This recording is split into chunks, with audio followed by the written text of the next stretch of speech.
Ngayong araw ay nag-update si Doc Willie Ong patungkol sa kanyang kalusugan. Ayon kay Doc ay hindi na lumalaki at hindi lumiliit, stable umano ang cancer niya ngayon. Sa kabuuan ng kanyang post sa social media ito ang sabi niya. Doc Willie Health Update, April 28, 2025.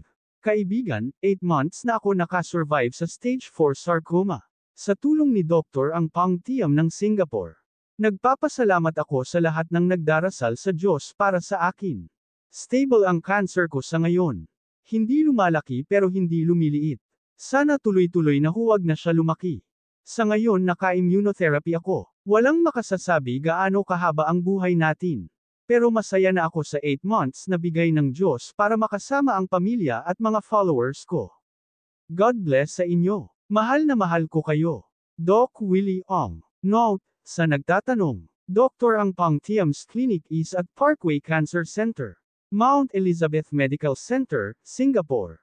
WhatsApp number 65961821187.